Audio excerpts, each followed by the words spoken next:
حضور علیہ الصلوۃ والسلام کے وصال کے فوراً بعد منافقین نے بہت باریک چال چلی، مسلمانوں کی صفوں میں گھس گئے۔ بظاہر لبادے ان کے مسلمانوں والے تھے، تو انہوں نے مسلمانوں سے کہنا شروع کر دیا، لو جی کہانی ختم ہو گئی، ساری رونقیں حضور کے دم سے تھیں، نمازیں تھیں، روزے تھے، لوگ اپنے اموال کی زکوٰۃ دیا کرتے تھے، حج کا اجتماع تھا، یہ سب کچھ ختم ہو جائے گا۔ اب کون مال خرچ کرے گا؟ کس نے جان راہ خدا میں قربان کرنی ہے؟ کوئی سحر کے وقت اٹھ کے کیوں مسجد میں آئے گا؟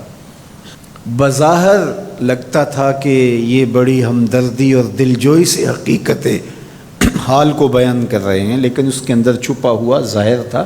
جو نئے قبائل اسلام لائے تھے، یہ خبر جب ادھر پہنچی تو انہوں نے ارتداد کا رستہ اختیار کر دیا۔ بہت سارے قبیلے، آپ پڑھیں تاریخ، مرتد ہو گئے۔ کسی نے زکوٰۃ دینے سے انکار کر دیا، مسیلمہ کذاب نے اپنی جھوٹی نبوت کا دعویٰ کھڑا کر دیا۔ حضرت صدیق اکبر کا دل زخمی ہے، کلیجہ زخمی ہے، لیکن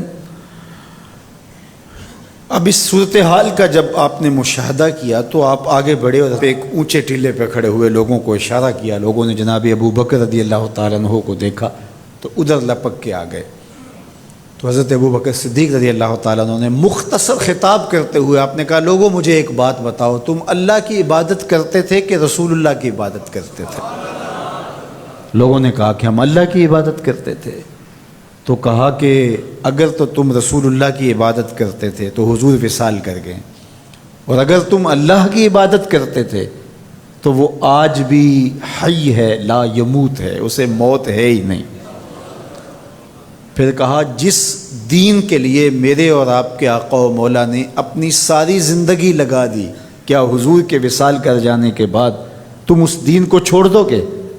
تو لوگوں نے کہا، کیوں چھوڑیں گے؟ تو کہا، پھر اٹھو اور دین کا جھنڈا لے کے پوری دنیا پہ چھا جاؤ۔ تو آپ نے لوگوں کو سنبھالا۔ تو حضرت عبداللہ ابن مسعود رضی اللہ تعالیٰ عنہ فرماتے ہیں کہ اگر حضرت ابو بکر رضی اللہ تعالیٰ عنہ کے ذریعے سے اللہ ہمارے اوپر احسان نہ کرتا تو ہم ہلاک ہو جاتے۔ اس امت کو بکھرنے سے بچایا ہے، شیرازہ متحد رکھا ہے، تو وہ ذات سیدنا صدیق اکبر رضی اللہ تعالیٰ عنہ۔ اور حضور یہ سارے اشارے دے کر گئے تھے۔ ایک خاتون آئی، کوئی کام تھا اس کو، اس نے کہا، تو حضور نے فرمایا پھر آنا۔ تو اس نے کہا کہ اگر میں پھر آؤں تو آپ نہ ہوں، اس کی مراد یہ تھی کہ آپ وصال کر گئے ہوں۔ تو آقا کریم علیہ السلام نے فرمایا، اگر میں نہ ہوا ابو بکر تو ہوں گے، میں نہ ہوا تو ابو بکر کے پاس آ جانا۔ اللہ اکبر۔ حضور نے حضرت ابو بکر رضی اللہ تعالیٰ عنہ کو اپنی زندگی میں مصلی پہ کھڑا کیا۔ ترمذی کے لفظ ہیں، حضور نے ارشاد فرمایا، لا ینبغی لقوم فیہم ابو بکر ان یؤمہم غیرہ، کسی قوم کے لیے مناسب ہی نہیں ہے کہ ابو بکر ان کے اندر رہتا ہو اور امامت کوئی اور کروائے۔ مروا ابا بکر فلیصلی بالناس، ابو بکر کو حکم دو کہ وہ لوگوں کو نماز پڑھائے۔ اور پھر مصلی پہ جا کے حضرت ابو بکر کھڑے ہوئے۔ 17 نمازیں حضور علیہ الصلوۃ والسلام کی حیات طیبہ کے اندر حضرت ابو بکر نے پڑھائی ہیں۔ اللہ اکبر۔ فرمایا، ما نفعنی مال احد قط ما نفعنی مال ابی بکر، مجھے کسی کے مال نے اتنا نفع نہیں دیا جتنا ابو بکر کے مال نے دیا۔ اللہ کے علاوہ اگر میں کسی کو خلیل بناتا تو ابو بکر کو بناتا، لیکن اللہ میرا خلیل ہے، جنہیں سیدہ کہول اہل الجنہ کہا گیا، جنت کے بوڑھوں کے سردار بنائے گئے۔ حضور نبی رحمت صلی اللہ علیہ وآلہ وسلم کی نیابت اور حضور علیہ الصلوۃ والسلام کی خلافت کا تاج ان کے سر پہ رکھا گیا، جن کی صحابیت کو میرے رب نے قرآن میں بیان فرمایا، اذ یقول لصاحبہ لا تحزن ان اللہ معنا۔ جب غار ثور میں حضور علیہ الصلوۃ والسلام سیدنا ابو بکر رضی اللہ تعالیٰ عنہ کی گود میں سر رکھ کے لیٹے ہوئے تھے، سانپ ایڑی پہ ڈنگ کے ڈنگ لگا رہا ہے اور آپ اپنی ٹانگ کو جنبش نہیں ہونے دیتے۔ آنکھوں کا حلقہ توڑ کے آنسو حضور کے رخسار پہ گرتے ہیں، اور آقا کریم بیدار ہوتے ہیں، اور بیدار ہو کے پوچھتے ہیں مالا کا یا ابا بکر، ابو بکر کیا ہوا؟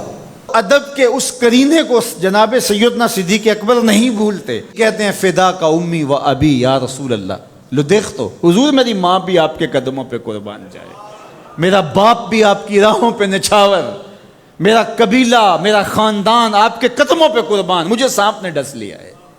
تو محبت کا یہ اسلوب اور الفت کا یہ طریق آپ کو یہاں ملے گا کہ انداز الفت نہیں چھوڑتے۔ تو سانپ کا کام تو ڈسنا ہے، چاہے وہ غار میں ڈسے یا اسلام آباد میں بیٹھ کے ڈنگ لگائے، وہ تو ڈستا رہے گا، لیکن ابو بکر حضور کی محبت کے ترانے پڑھتا رہے گا۔ سیدنا صدیق اکبر کی سب سے بڑی آرزو جب پوچھی گئی تو وہ یہی تھی کہ آنکھیں میری ہوں، چہرہ حضور کا ہو، نہ چہرہ ہٹے نہ آنکھیں تھکیں، دیکھتا رہوں اور دیکھتا رہوں۔ اس واقعہ کی حکایت قرآن نے بیان کی ہے۔ اذ یقول لصاحبہ، صحابی کا ٹائٹل قرآن نے حضرت سیدنا صدیق اکبر کے نام کیا ہے، اس لیے حضرت سیدنا صدیق اکبر کی صحابیت کا انکار کفر ہے۔ جو حضرت صدیق اکبر کو کافر کہتا ہے وہ خود کافر ہے، اس لیے کہ ان کا ایمان، ان کا اسلام اور ان کی صحابیت قرآن کی قطعی نص سے ثابت ہے، اور ان لفظوں کے ساتھ ثابت ہے۔ اذ یقول لصاحبہ لا تحزن، کہا گھبرانے کی ضرورت نہیں، ان اللہ معنا، اللہ ہمارے ساتھ ہے، اللہ ہمارے ساتھ ہے۔ اور پھر کہا وَالثَّانِي اثْنَيْنِ اذْ هُمَا فِي الْغَارِ، دو میں سے دوسرا، اللہ اکبر، اللہ نے دو میں سے دوسرا کہا ہے۔ یہ شان ہے سیدنا صدیق اکبر کی، جو ثانیہ اثنین ہیں غار میں، اللہ اکبر۔ یار کہتے ہیں حضور کا سایہ نہیں تھا، لیکن جناب ابو بکر سائے کی طرح حضور کے ساتھ رہے، قبر کے بھی ساتھی، بدر کے بھی ساتھی، سفر کے بھی ساتھی، حضر کے بھی ساتھی۔ تو حضرت صدیق اکبر رضی اللہ تعالیٰ عنہ کی صحابیت قطعی نص سے ثابت ہے، اور سیدنا صدیق اکبر رضی اللہ تعالیٰ عنہ حضور علیہ الصلوۃ والسلام کے خسر ہیں، حضور کی بیٹی سیدہ عائشہ ام المومنین۔ حضرت سیدنا صدیق اکبر رضی اللہ تعالیٰ عنہ کا دایاں ہاتھ حضور نے اپنے ہاتھ میں پکڑا ہے، اور بایاں حضرت عمر کا ہاتھ پکڑا ہے، اور حضور ایسے مسجد نبی سے باہر نکل رہے ہیں، اور کوئی شخص داخل ہوا تو فرمایا قیامت کے دن ہم ایسے ہی اٹھائے جائیں گے، دائیں ہاتھ میں ابو بکر کا ہاتھ ہوگا، بائیں ہاتھ میں عمر کا ہاتھ ہوگا۔ اللہ اکبر، یہ ہیں حضرت ابو بکر رضی اللہ تعالیٰ۔ جو بدبخت سیدنا صدیق اکبر رضی اللہ تعالیٰ عنہ کے ایمان پہ شک بھی کرے وہ مومن نہیں رہتا۔ یہ وقت بھی آنا تھا ہمارے اوپر کہ پاکستان کے دارالحکومت میں کھڑے ہو کر کے سیدنا صدیق اکبر رضی اللہ تعالیٰ عنہ کے بارے میں ایسے نازیبہ کلمات کہے جانے تھے، استغفر اللہ، العیاذ باللہ۔ حضور علیہ الصلوۃ والسلام نے ارشاد فرمایا اذا رأیتم الذین یسبون صحابی فقولوا لعنۃ اللہ علی شرکم۔ عبداللہ ابن عمر سے روایت ہے، حضور نے فرمایا اگر تم کچھ لوگوں کو دیکھو میرے اصحاب کو گالی دیتے ہیں اور تم کہو تمہاری شر پہ اللہ کی لعنت ہو، یہ حضور نے حکم دیا ہے کہ یہ اس کے جواب میں کہو۔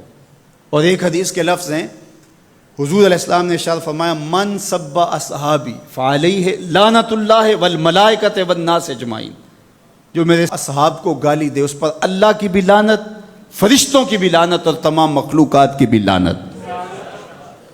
تو یہ ملعون جو حضرت سیدنا صدیق اکبر اور دیگر اصحاب کو بھونکتے ہیں اور ان کے بارے میں نازیبہ کلمات کہتے ہیں، ان کی شر سے اس ملک کو پاک کرنا چاہیے۔ چنگاری جب بھڑکائی جاتی ہے تو پھر پورے شہر جل جاتے ہیں۔ 7-8 سال قبل کی کہانی ہمیں یاد ہے کہ کیا دردناک لمحات ہوتے تھے، روزانہ لاشیں اٹھانی پڑتی تھیں، وہ ایسے ہی ناعاقبت اندیش لوگوں کی وجہ سے ہوا۔ اگر اداروں نے اس میں تساہل برتا، سستی سے کام لیا، یا کسی شخص کی خوشنودی کے لیے انہوں نے پسو پیش کیا تو یا معاملے کو گول مول کرنا چاہا تو حالات کنٹرول میں نہیں رہیں گے۔ یہ بھڑکائی ہوئی آگ ملک کو خاکستر بنا سکتی ہے۔ اللہ میرے وطن کی حفاظت فرمائے۔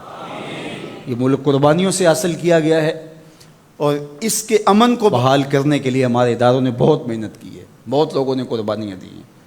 تو ایسے ناہنجار لوگوں، ایسے بدبخت لوگوں کو فوراً قانون اپنی گرفت میں لے، اور ایسے بد زبانوں کو لگام دینی چاہیے کہ جو اصحاب رسول کو بھونکتے ہیں اور اتنے سخت جملے کہتے ہیں۔ معاذ اللہ سیدنا صدیق اکبر کو کافر کہا جائے گا؟ جو صدیق میرے نبی کے دل کا چین ہے، جو اسلام کی بہار ہے۔ عبداللہ ابن مسعود فرماتے ہیں ہم بچے ہی ابو بکر کی وجہ سے تھے، ورنہ ہلاک ہو جاتے۔ جس ابو بکر رضی اللہ تعالیٰ عنہ کو حضور نے مصلی پہ کھڑا کیا، جس ابو بکر رضی اللہ تعالیٰ عنہ پہ اتنا اعتماد تھا کہ ہجرت والی رات ان کا انتخاب کیا۔ حضرت سیدنا عمر رضی اللہ تعالیٰ عنہ نے حضرت ابو بکر رضی اللہ تعالیٰ عنہ کا ذکر کیا اور رو پڑے اور کہا کہ ابو بکر میری زندگی کی ساری نیکیاں لے لے اور غار والی ایک نیکی مجھے دے دے۔ اور پھر کہا کرتے تھے کہ کاش کہ میں ابو بکر کے سینے کا بال ہوتا۔ ابن جوزی نے لکھا ہے کہ ہمارے بزرگ اور اسلاف جو تھے وہ ابو بکر و عمر رضی اللہ تعالی عنہما کی محبت اپنی اولاد کو یوں سکھایا کرتے تھے جیسے قرآن کی آیتیں سکھائی جاتی۔ ان کی محبت اولادوں کے سینوں میں راسخ کیا کرتے تھے۔ معمولی سی میل بھی سیدنا صدیق اکبر کے بارے میں برباد کر دیتی ہے۔ اللہ کے نبی کا ہر صحابی با کمال ہے، لیکن ابو بکر ہے۔ جے شک ہووی تے چل مدینے، جے شک ہووی تے چل مدینے، آ ویخ لے جوڑ مزاراں دا، بن یار نبی دیاں یاراں دا۔ تو ان سے ہماری محبت کا رشتہ استوار ہے۔ تو جس شخص نے بھی یہ جملہ کہا ہم اس کی مذمت کرتے ہیں۔ مذمت تو لفظ بہت چھوٹا ہے، اس کو قرار واقع سزا دیجئے۔ وہ بدترین انسان ہے روئے زمین پہ، اور اس سے کوئی روح رعایت نہ رکھی جائے تاکہ آئندہ ایسے راستے بند ہو۔ اداروں کو اس پر فی الفور نوٹس لینا چاہیے قبل اس سے کہ حالات ہاتھ سے